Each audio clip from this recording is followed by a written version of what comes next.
दोस्तों 11th class physics RBSC board का paper collect हो चुका है और आपने अच्छी तरीके से जो सीरीज को फॉलो किया था और इम्पोर्टेंट टॉपिक बताए थे, उन्हीं इम्पोर्टेंट टॉपिक्स में से पूरा का पूरा पेपर फंसा गया है। यही प्रत्यास्थ टक्कर के लिए ई का मान, ये सब कुछ हमने पढ़ रखा है। वही इंपॉर्टेंट टॉपिक्स में से प्रक्षेप्य गति, एकांक सदिश की परिभाषा, न्यूटन का शीतलन का नियम, न्यूटन के नियम, बर्नौली प्रमेय, केपलर के नियम, कार्य की परिभाषा, ये सारा का सारा पेपर जो हमने इंपॉर्टेंट टॉपिक डिस्कस किए थे उन्हीं में से पूछा गया है।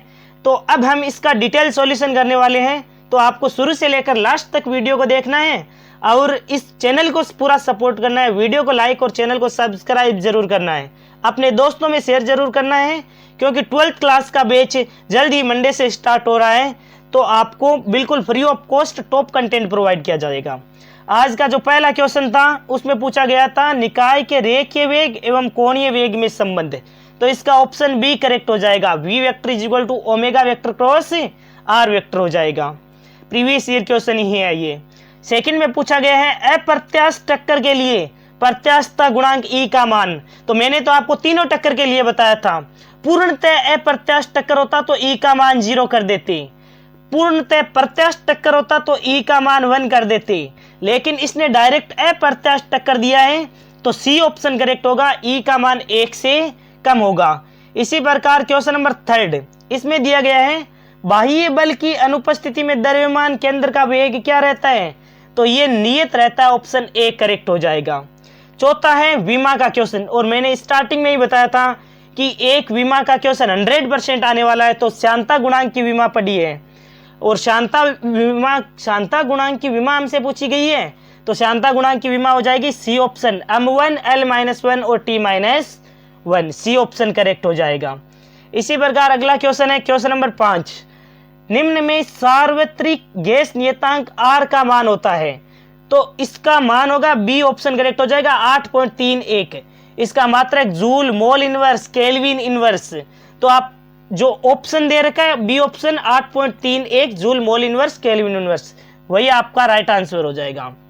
क्वेश्चन नंबर 6, क्वेश्चन नंबर 6 में पूछा गया है आवेग की विमा किसकी विमा के समान होती है, तो मैंने आज की क्लास में बताया था आवेग संवेग प्रमेय, आवेग की विमा है वो रेखीय संवेग के बराबर होती है, ऑप्शन डी करेक्ट हो जाएगा। इसी प्रकार क्वेश्चन नंबर 7 में पूछा गया है विशिष्ट उष्माधारिता का एसआई मात्रक, तो जूल किलोग्राम इनवर्स और केल्विन इनवर्स हो जाएगा। क्वेश्चन नंबर 7 में पूछा गया यदि कोणीय संवेग में परिवर्तन की दर 0 हो तो कार्यकर बल आघूर्ण क्या होगा, तो हमने कितनी बार पढ़ा है, बल आघूर्ण 0 होगा, बल आघूर्ण क्या हो जाएगा, 0 हो जाएगा। यदि कोणीय संवेग में परिवर्तन की दर 0 है तो बल आघूर्ण भी 0 हो जाएगा। अब अगला क्वेश्चन है क्वेश्चन नंबर 9, सरल आवर्त गति में विस्थापन तथा वेग में के मध्य कलांतर कितना होता है, तो π/2 का कलांतर होता है। आगे वे तरंगे जिनमें माध्यम के कण तरंग संचरण की दिशा के लंबवत कंपन करते हैं, तो हमने दोनों के दोनों पढ़े थे। अनुदैर्घ्य तरंगे क्या होती है, जिनमें कण तरंग संचरण की दिशा में या समांतर कंपन करते हैं, जबकि अनुप्रस्थ तरंगों में कण तरंग संचरण की दिशा के लंबवत कंपन करते हैं, ऑप्शन ए करेक्ट हो जाएगा। इसी प्रकार क्वेश्चन नंबर 2 में रिक्त स्थान पूछा गया है। रिक्त स्थान में पहला है स्टोक्स का नियम, F बराबर क्या होता है 6 पाई नीटा RV, ये होता है स्टोक्स का नियम। एक अश्व शक्ति बराबर 746 वाट, याद करो एक अश्व शक्ति बराबर 746 वाट। अब प्रक्षेप्य गति में हमने सब कुछ पढ़ रखा है अच्छी तरीके से। प्रक्षेप्य गति में अधिकतम क्षैतिज परास होती है, कब होती है, 45 डिग्री पर अधिकतम क्षैतिज परास होती है। कितनी होती है, तो हम फॉर्मूले से निकाल सकते हैं u²/g आएगी, तो 45 डिग्री पर अधिकतम क्षैतिज परास होती है।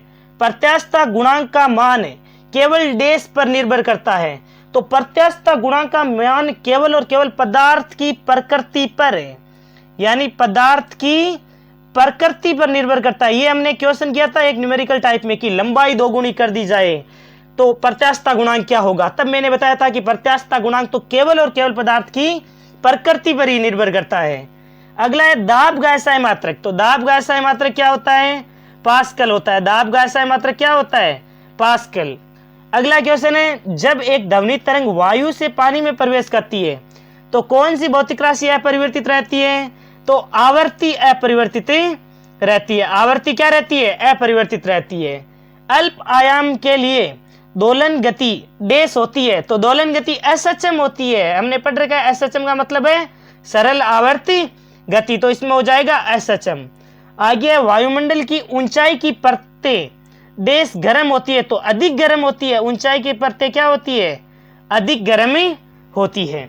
तो सारे के सारे ऑप्शन हैं वो करेक्ट हो जाएंगे आपके, और सारे के सारे रिक्त स्थान भी मैंने आपको लिखवा दिए। स्टोक्स का नियम हो जाता है 6 पाई नीटा आर भी, एक अश्व शक्ति बराबर 746 वाट। प्रक्षेप्य गति में क्षैतिज परास है वो 45 डिग्री पर अधिकतम होती है, होती कितनी है, तो यू स्क्वायर अपॉन जी होती है। प्रत्यास्थता गुणांक का मान केवल पदार्थ की प्रकृति पर निर्भर करता है। दाब का ऐसा मात्रक पास्कल होता है, और जब ध्वनि तरंग वायु से पानी में प्रवेश करती है तो आवर्ती अपरिवर्तित रहती है। अल्प आयाम के लिए दोलन गति कैसी होती है, सरल आवर्त गति होती है, और वायुमंडल की ऊंचाई की परतें अधिक गर्म होती है। अब देखिए आगे के क्वेश्चन, एक एक नंबर के क्वेश्चन। आदर्श गैस समीकरण पूछा है, पीवी बराबर एन आर टी, यही समीकरण बार बार पढ़ रखा है, पीवी बराबर एन आर टी। न्यूटन का शीतलन का नियम, तो न्यूटन का शीतलन का नियम मैंने इंपॉर्टेंट टॉपिक में सबसे पहले बताया था कि न्यूटन का शीतलन का नियम आता है, क्या होता है, किसी वस्तु के ताप के घटने की दर उस वस्तु और उसके आसपास के माध्यम के ताप के अंतर के समानुपाती होता है। अब एकांक सदिश, मैंने कहा था एकांक सदिश की परिभाषा पढ़ लेना, परिभाषा पूछ लेता है। वह सदिश जिसका परिमाण एकांक होता है उसे एकांक सदिश कहते हैं। आगे है क्वेश्चन नंबर 4, बर्नौली प्रमेय। ये देखो बार बार पूछी जाती है बर्नौली प्रमेय, और वापस पूछ ली गई है। बर्नौली प्रमेय क्या होती है, एकांक आयतन पर दाबीय ऊर्जा, स्थितिज ऊर्जा, गतिज ऊर्जा, इन सब का योग नियत होता है, वही बर्नौली प्रमेय। केपलर का नियम, केपलर के तीनों नियम आज की क्लास में बताए थे मैंने, इसलिए क्षेत्रफल का नियम पूछा है तो समान समय अंतराल में समान क्षेत्रफल तय करती है। विशिष्ट उष्मा की परिभाषा, उष्मागतिकी के नियम, ये सब कुछ अच्छी तरीके से पढ़ा था हमने। उष्मागतिकी का प्रथम नियम, द्वितीय नियम और शून्यवां नियम तीनों पढ़ रखे हैं। इसने द्वितीय नियम में पूछा था कि उष्मा हमेशा उच्च ताप से निम्न ताप की ओर संचरण होता है, निम्न ताप से उच्च ताप की ओर उष्मा का संचरण है वो स्वतः नहीं होता है बिना बाह्य कार्य के। 1 जूल कितने अर्घ के बराबर होता है, तो 1 जूल बराबर 10 की पावर 7 अर्घ होता है। 1 जूल बराबर 10 की पावर 7 अर्घ होता है। इसी प्रकार कोणीय आवर्ती वह आवर्तकाल में संबंध, ये देखिए न्यूमेरिकल, एक ही न्यूमेरिकल जो 5-7 न्यूमेरिकल करवाए थे मैंने एक वीडियो में, और उन्हीं में से बड़े क्वेश्चन में भी पूछा गया और छोटे क्वेश्चन में भी पूछ रखा है। कोणीय आवर्ती ओमेगा बराबर 2 पाई बटा टी हो जाता है, यही कोणीय आवर्ती आवर्तकाल में संबंध है। इसी प्रकार अगला क्वेश्चन है 10वां, पूछा कि सरल आवर्त गति कर रहे कण का आयाम दुगुना कर दिया जाए तो कौन सी राशि दोगुनी हो जाएगी, तो V मैक्सिमम बराबर क्या होता है, A ओमेगा। आयाम दोगुना करोगे तो अधिकतम वेग भी दोगुना हो जाएगा। अगला क्वेश्चन है, अब देखिए अनुनादी दोलन, तो अनुनादी दोलन का क्वेश्चन हमने नहीं किया था इंपॉर्टेंट क्वेश्चन में, क्योंकि ये जब डिटेल सिलेबस करवाते हैं तब इसको कंप्लीट करवाते हैं। अनुनादी दोलन होता क्या है, तो जब किसी प्रणाली पर लगाया गया बाहरी आवर्त बल उसकी प्राकृतिक आवर्ती के बराबर हो जाता है तब दोलन का आयाम बहुत बढ़ जाता है, इस घटना को अनुनादी दोलन कहते हैं। अवमंदित दोलन से आप क्या समझते हैं, तो अवमंदित दोलन क्या होता है, जब किसी दोलन प्रणाली की ऊर्जा घर्षण या प्रतिरोध के कारण धीरे धीरे कम होती रहती है और आयाम समय के साथ घट जाता है तो इसे अवमंदित दोलन कहते हैं। ये 2 क्वेश्चन है, ये हमने कंप्लीट नहीं किए थे, इंपॉर्टेंट क्वेश्चन में डिस्कस नहीं करवाए थे, बाकी डिटेल सिलेबस में नोट्स में प्रोवाइड कर दिए गए आपको। आगे है मैक्सवेल का ऊर्जा सविभाजन का नियम, डायरेक्ट प्रीवियस ईयर क्वेश्चन उठाया गया है। ये मैक्सवेल का ऊर्जा सविभाजन का नियम 1/2 kT का हमने फॉर्मूला पढ़ा था। यांत्रिक ऊर्जा संरक्षण का नियम, तो ऊर्जा संरक्षण का नियम हमने अच्छे तरीके से पढ़ रखा है। यांत्रिक ऊर्जा संरक्षण का नियम, ऊर्जा का निर्माण अथवा विनाश संभव नहीं है, आज की क्लास में पढ़ा था। आगे न्यूटन की गति का तरते नियम लिखिए, इसके 2 उदाहरण लिखिए। तो आज की फर्स्ट क्लास में ही पढ़ा था हमने न्यूटन की गति का तरते नियम, क्रिया प्रतिक्रिया का नियम, उदाहरण भी बताया था हमने कि बंदूक से गोली छोड़ना, ये सब किसके उदाहरण होते हैं, न्यूटन की गति के तरते नियम के। रॉकेट प्रणोदन। आगे कार्य की परिभाषा, कार्य की परिभाषा भी हमने आज की क्लास में, आज की क्लास को आप जाकर देखना, मात्र 20 मिनट की क्लास से ये आपके 5-7 क्वेश्चन फंसे हुए हैं। कार्य क्या होता है, बल और विस्थापन का गुणनफल, और परिवर्ती बल के लिए कार्य ऊर्जा प्रमेय हमें सिद्ध करनी थी। आगे गुरुत्वीय त्वरण किसे कहते हैं, तो पृथ्वी द्वारा लगाया गया गुरुत्वाकर्षण बल गुरुत्वीय त्वरण होता है 9.8 होता है। इसके साथ ही ऊंचाई के साथ गुरुत्वीय त्वरण है वो चेंज क्या होता है ये भी आपको प्राप्त करना था। ये हमने 2-3 बार कर रखा है। G' = G कोष्टक 1 - 2h बटा r। आगे है अनुप्रस्थ और अनुदैर्घ्य तरंगों की परिभाषा। तो अनुप्रस्थ तरंगे जो कण तरंग संचरण की दिशा के लंबवत करते हैं कंपन, अनुदैर्घ्य तरंगे कण तरंग संचरण की दिशा में कंपन करते हैं। उदाहरण भी बताया था मैंने, ध्वनि तरंगे अनुदैर्घ्य, प्रकाश तरंगे अनुप्रस्थ। इसी प्रकार मैग्नेस प्रभाव, गेंद वाला आपने पढ़ा होगा मैग्नेस प्रभाव। फिर ये पूछा मूल बिंदु से 2 सदिश दे रखे हैं और पूछा क्या बल आघूर्ण। ये डायरेक्ट प्रीवियस ईयर क्वेश्चंस का न्यूमेरिकल क्वेश्चन उठाया गया है और हमने प्रीवियस ईयर क्वेश्चन में पढ़ा भी था कि आई जे के इन दोनों का वैल्यू निकालकर और सारणी की मान निकालना है। बल आघूर्ण टो = r वेक्टर क्रॉस अप वेक्टर निकालना है। इसी प्रकार पिंड लोलक क्या है उसके दोलन काल के लिए सूत्र व्युत्पन्न करना था। अगला क्वेश्चन है कि एक समान त्वरित गति के लिए गति के तृतीय समीकरण को व्युत्पन्न करना था। तो गति के तृतीय समीकरण को व्युत्पन्न करना था। अगला क्वेश्चन है क्वेश्चन नंबर 16। वह ताप ज्ञात कीजिए जिसे फ़ारेनहाइट और सेल्सियस पैमाना समान होता है। तो -40 डिग्री सेंटीग्रेड पर फ़ारेनहाइट और सेल्सियस दोनों पैमाने बराबर होते हैं। कोणीय वेग और रेखीय वेग में संबंध पूछा है, v = r ओमेगा वाला। प्रतिबल विकृति की परिभाषा कितनी बार पढ़ रखी है। विकृति लंबाई में परिवर्तन बटा प्रारंभिक लंबाई, वही विकृति होती है। और डायरेक्ट परिभाषा याद करने के लिए बोला था मैंने आपको।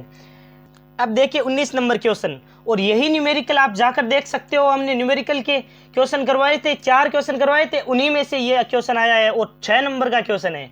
क्या पूछा गया, ये समीकरण दे रखा है y = a sin kx - omega t के रूप में। ये देखो समीकरण कैसे लिखते हैं, y = a sin kx - omega t। अब तुलना ही तो करनी है, आयाम पूछा है। देखो आयाम कितना हो जाएगा 0.005 डायरेक्ट आयाम हो जाएगा।